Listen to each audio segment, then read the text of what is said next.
Welcome to new lesson today. Today we will learn about how we can hide data in a worksheet in Excel. So if you select Ctrl A one time, then it will select your single this data, and if you select this twice, if you press Ctrl A twice, then it will select entire sheet. I'll show you one more way to select entire worksheet. This is also another way to select entire sheet. Just simply click on this. Alright, now you have to right click.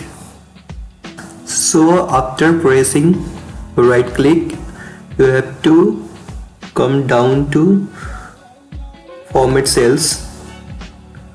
After pressing format cell, there is a dialog box here. You can see you have to go to custom. Go down, click on custom. After clicking on custom, what you need to do, you need to erase this general, backspace this general, and type 3 times semicolon 1 2 3. Now OK.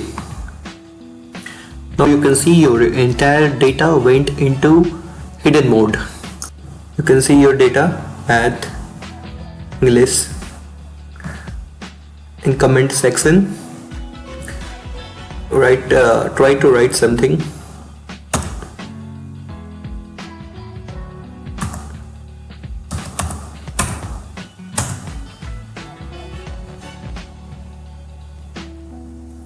See, I typed Rahul, that also went into hidden mode. But if I click here, you can see Rahul is showing in comment section. So how will you get back your data? What is the process to make it to normal? So it's very simple. You just simply need to right click again and go to format cells.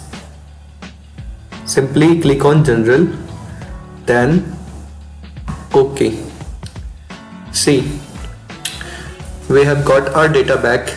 So this is the way through which we can hide our data in worksheet. So this is very simple. I hope you learned something today with this video. If you think this video was worth watching, do like, comment and share with your friends so that your friends can also get benefited with this video. Thank you so much for watching. Have a good day.